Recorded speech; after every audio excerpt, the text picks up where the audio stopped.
Good morning class 9th students. आप लोग topic number system पढ़ रहे थे। एक्सरसाइज 1.5 आज डिस्कस करना है बेटा। एक्सरसाइज 1.4 में बेटा 2 क्वेश्चंस गिवन हैं और वो उतने इम्पोर्टेंट नहीं हैं, तो आप लोगों को हम इसको रिवीजन में फिर से कराएंगे। जो इम्पोर्टेंट एक्सरसाइज है बेटा एग्जाम के लिए, आगे की क्लासेस के लिए 1.5 है, आप लोग ध्यान से देखेंगे स्टूडेंट्स। एक्सरसाइज जो बीच में आपकी गैपिंग है बेटा उसको आप लोगों को ऑफलाइन में फिर से रिवीजन कराएंगे बेटा, ठीक है। तो पहला क्वेश्चन है classify the following numbers as rational और इरेशनल नंबर। आपको यहाँ पर कुछ नंबर गिवन है, आपको बताना है कि ये रेशनल नंबर है या ये इरेशनल है। जैसे कि फर्स्ट नंबर 2 माइनस √5। सबसे पहले बेटा यहाँ पर देखिए, यहाँ पर 2 रेशनल नंबर है क्योंकि बेटा हम 2 को 2/1 लिख सकते हैं, और यहाँ पर √5 इरेशनल नंबर है। तो बेटा ऑलवेज ध्यान रखिए कि जब रेशनल नंबर और इरेशनल नंबर का सब्ट्रैक्ट होगा तो आंसर इरेशनल नंबर होता है, या बेटा इसी तरह रेशनल नंबर और इरेशनल नंबर को ऐड करते हैं तब भी आंसर इरेशनल नंबर होता है। तो बेटा यहाँ पर ये क्या है, इसको आप क्या लिखेंगे स्टूडेंट्स, इरेशनल नंबर। ये बेटा यहाँ पर इरेशनल नंबर होगा। इसी तरह से स्टूडेंट इसका सेकंड पार्ट है क्वेश्चन का। सेकंड पार्ट आप लोग ध्यान से देखिए, 3 + √23 - √23। बेटा यहाँ पर देखिए, आप इसको जब सॉल्व करेंगे तो ब्रैकेट ओपन होगा तो ये 3 + √23 होगा और यहाँ से माइनस में √23।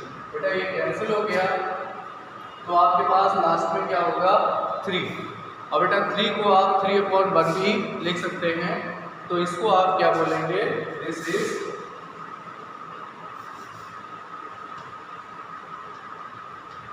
इट इज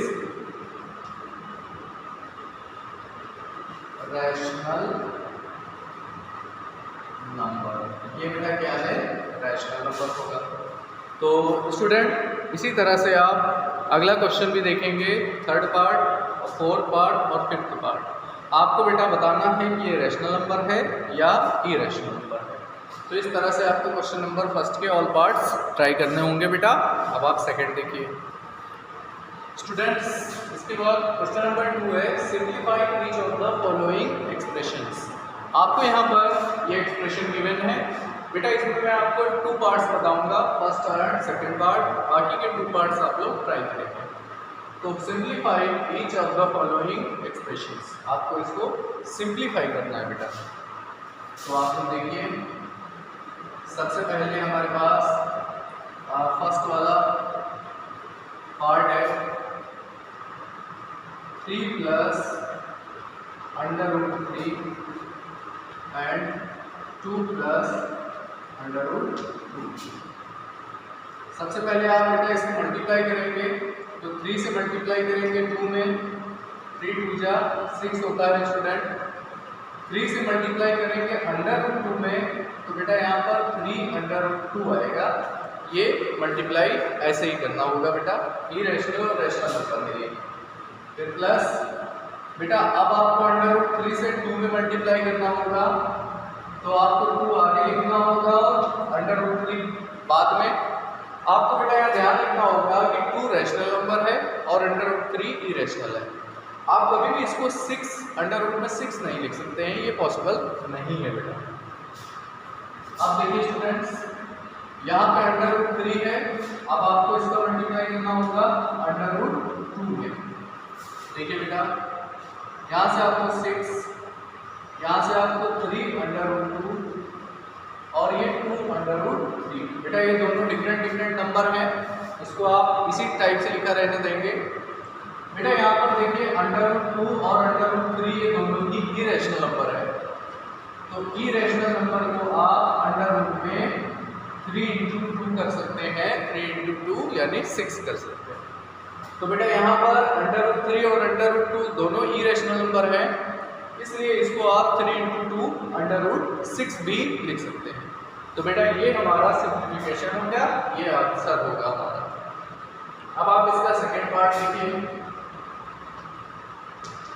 सेकेंड पार्ट आपको बेटा गिवन है 3 + √3 और यहाँ पर देखिए 3 - √3। देखिए स्टूडेंट, आपको यहाँ पर ब्रैकेट में 3 + √3 गिवन है और सेकंड ब्रैकेट में 3 - √3 गिवन है। बेटा आप इसको एक आइडेंटिटी का यूज करके सॉल्व करेंगे। आपको अलजेब्रा में पढ़ाया गया होगा a + b * a - b।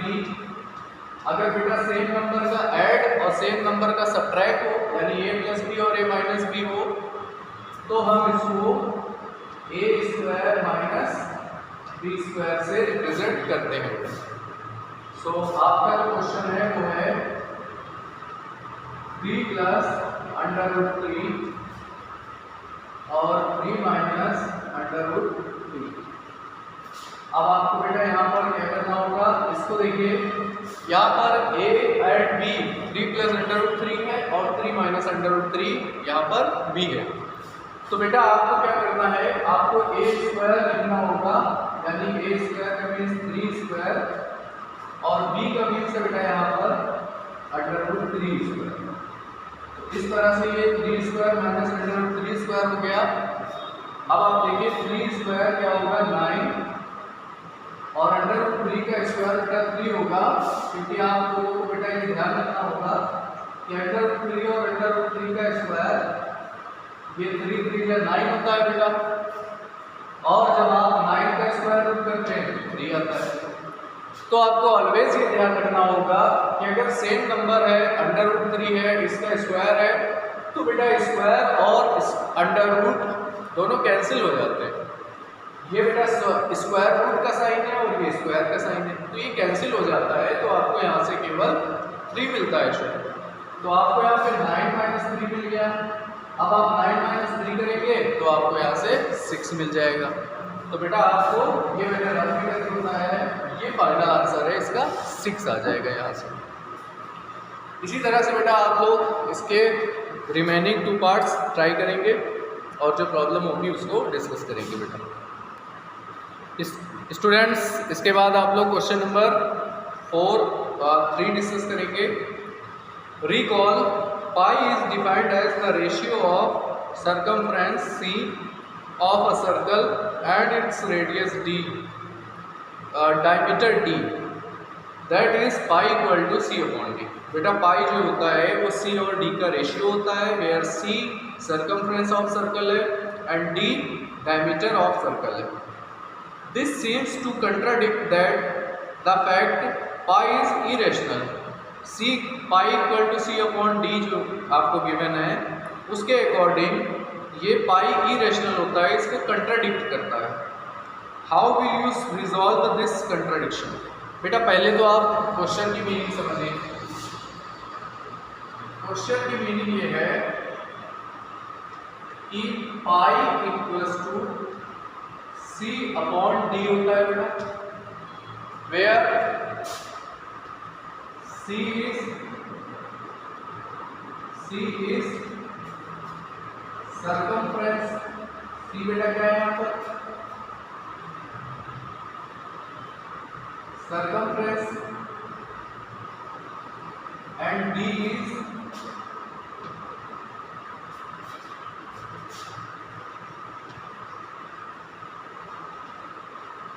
Diameter of circle. यहाँ पर देखिए c क्या है सर्कमफ्रेंस है और d क्या है डायमीटर है। तो क्वेश्चन के अकॉर्डिंग ये बोला जा रहा है कि c अगर सर्कमफ्रेंस है और d अगर डायमीटर है तो c रैशनल नंबर है और d क्या है, ये भी रैशनल नंबर है। तो पाई की वैल्यू जो c/d होती है, क्वेश्चन के अकॉर्डिंग ये कह रहा है क्वेश्चन कि अगर c रैशनल नंबर है क्योंकि ये सर्कमफ्रेंस है और d रैशनल नंबर है क्योंकि ये डायमीटर है, तो पाई की वैल्यू सी अपॉन डी जो होगी वो रैशनल का डिवीजन होती है, रैशनल का रेशियो है। तो फिर पाई की वैल्यू को हम लोग रैशनल बोलेंगे, तो फिर पाई की वैल्यू इरेशनल क्यों होती है?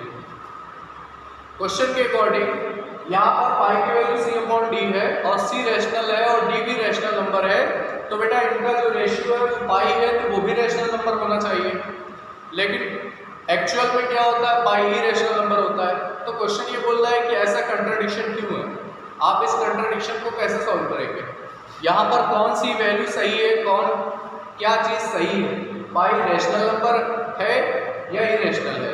एक्चुअल में पाई इरेशनल होता है, लेकिन पाई की वैल्यू सी अपॉन डी है जो कि ये रैशनल है और ये भी रैशनल है।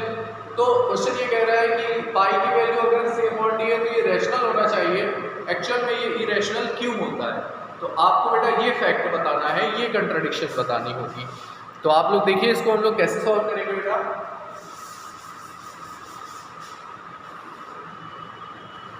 यहाँ पर देखिए पाई की वैल्यू सी अपॉन डी है, बेटा देखिए ऐसा क्यों होता है, but C and D we calculate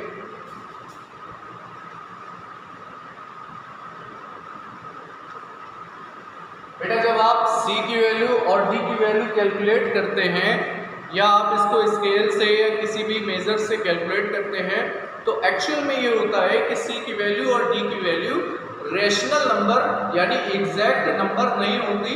यहाँ पर C और D डायमीटर और सरकमफ्रेंस है बेटा, और जब आप इसकी मेजरमेंट करते हैं तो यहाँ पर ऐसा नहीं होता कि ये एक फिक्स वैल्यू आ जाए। जब आप C और D को मेज़र करेंगे, जब आप C और D को मापेंगे और जब आप C और D की वैल्यू निकालेंगे, तो बेटा वो एक पर्टिकुलर नंबर नहीं होता, वो उस नंबर से एग्जैक्टली थोड़ा सा मतलब यहाँ पर ये होता है कि एरर होता है बेटा। तो एग्जैक्टली हम C और D की वैल्यू नंबर्स में काउंट नहीं कर सकते। तो यहाँ पर क्या लिखेंगे, but C and D we calculate is not exactly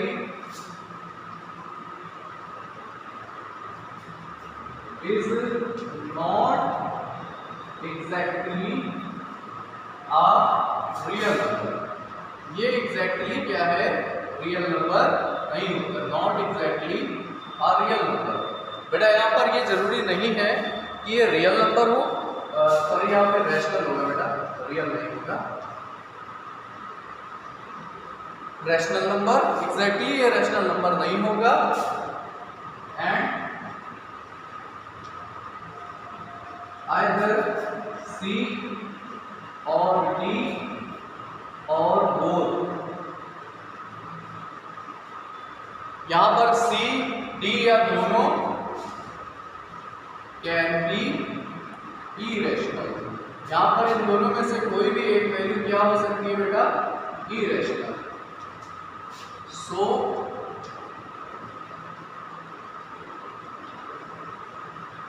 irrational upon rational, बेटा इरेशनल और रैशनल का जो डिवीजन होता है वो ऑलवेज क्या होता है, इरेशनल होता है। That is pi is a irrational. बेटा पाई यहाँ पर क्या होती है, इस रीजन से हम इसको क्या कहते हैं, इरेशनल बोलते हैं। ये बेटा इसका आंसर होगा। अब आप लोग देखिए नेक्स्ट। बेटा यहाँ पर देखिए नेक्स्ट क्वेश्चन आपसे बोला जा रहा है, क्वेश्चन नंबर 5। क्वेश्चन नंबर 4 बेटा अंडर रूट 9.3 है, इसको नंबर लाइन में रिप्रेजेंट करना है। तो बेटा ये क्वेश्चन थोड़ा लेंथी है, इसलिए मैं आपको इसको नेक्स्ट वीडियो में डिस्कस करूँगा। आज आप लोग क्वेश्चन नंबर 5 देखिए बेटा। Rationalise the denominators of the following. यहाँ पर जो आपको नंबर्स दिए गए हैं इसके डिनोमिनेटर को रैशनलाइज करना है। बेटा रैशनलाइज का क्या मीन्स होता है, देखिए यहाँ पर देखिए डिनोमिनेटर में अंडर रूट 7 है, ये एक इरेशनल नंबर है बेटा। यहाँ पर भी डिनोमिनेटर में अंडर रूट 7 है, ये भी इरेशनल है। और रैशनलाइज का मीन्स होता है डिनोमिनेटर के नंबर को आपको इरेशनल से रैशनल में चेंज करना है। जैसे यहाँ पर √7 है, ये एक इरेशनल नंबर है, डिनोमिनेटर में इरेशनल नंबर है। आपको क्वेश्चन में रैशनलाइज करना है, इसका मीन्स ये हुआ कि डिनोमिनेटर के नंबर को आपको रैशनल नंबर में चेंज करना है, जबकि अभी क्वेश्चन में डिनोमिनेटर इरेशनल है। तो बेटा इसी प्रोसेस को कहा जाता है रैशनलाइज्ड, यानी डिनोमिनेटर के नंबर को रैशनल से इरेशनल से रैशनल में कन्वर्ट करना रैशनलाइज्ड कहलाते हैं। और स्टूडेंट ये बहुत ही इजी है, आप देखिए कैसे होगा। फर्स्ट वाले पार्ट का आंसर बताते हैं, 1/√7 के रूप में। बेटा देखिए रैशनलाइज करने का मीन्स है, यहाँ पर देखिए सिंगल नंबर है और यहाँ पर देखिए डबल नंबर है। जब डबल नंबर होता है तो बेटा √7 और √6 के साइड बीच में माइनस के हैं, तो आप इसका अपोजिट साइन लेंगे, √7 प्लस √6, और उससे आप न्यूमरेटर और डिनोमिनेटर में मल्टीप्लाई कर देंगे, आपका क्वेश्चन इजीली सॉल्व हो जाएगा। लेकिन अगर डिनोमिनेटर में सिंगल नंबर होता है तो जो नंबर आपको डिनोमिनेटर में गिवन है उसी नंबर से आप न्यूमरेटर और डिनोमिनेटर में मल्टीप्लाई करेंगे। यानी √7 आपको गिवन है तो बेटा √7 से मल्टीप्लाई करेंगे न्यूमरेटर में और √7 से मल्टीप्लाई करेंगे आप डिनोमिनेटर में। जब आप √7 का मल्टीप्लाई 1 में करेंगे तो बेटा ये √7 होगा। और बेटा √7 और √7 का मल्टीप्लाई ऑलवेज आपको ध्यान रखिएगा, जब अंडर के अंदर सेम नंबर का मल्टीप्लाई करेंगे आप तो वो नंबर बेटा विदाउट अंडर मिलेगा, यानी 7 आएगा। इसी तरह से √5 इसकी वैल्यू 5 होती है, तो बेटा यहाँ पर आपको √7 और √7 से क्या मिलेगा, आंसर 7 मिलेगा। अब देखिए यहाँ पर ये 7 क्या है, रैशनल नंबर है, डिनोमिनेटर रैशनल नंबर बन गया है। बेटा इसी को हम कहते हैं रैशनलाइज्ड करना। रैशनलाइज करना यही होता है स्टूडेंट, यही आंसर होगा। अब आप लोग इसका सेकंड पार्ट देखेंगे। सेकंड पार्ट गिवन है 1/√7 माइनस √6। इसको आपको रैशनलाइज करना है। बेटा यहाँ पर देखो डिनोमिनेटर में ये जो नंबर है ये दो नंबर्स गिवन है, √7 माइनस √6। ऐसे क्वेश्चन जिसमें दो नंबर्स गिवन होंगे आप यही नंबर लीजिए, बीच का साइन चेंज कर दीजिए तो √7 प्लस √6 होगा। उस नंबर से न्यूमरेटर में मल्टीप्लाई करेंगे और डिनोमिनेटर में मल्टीप्लाई करेंगे। आप लोग देखिए क्या होगा, 1/√7 माइनस √6। आप इसको चाहे तो ब्रैकेट में लिख लेंगे और इसका रैशनलाइज का मीन्स होता है इसका साइन चेंज करके मल्टीप्लाई कर दीजिए, यानी √7 प्लस √6। यहाँ पर इसको भी ब्रैकेट में कर लेंगे, √7 प्लस √6, इसको भी आप ऐसे ब्रैकेट में कर लेंगे।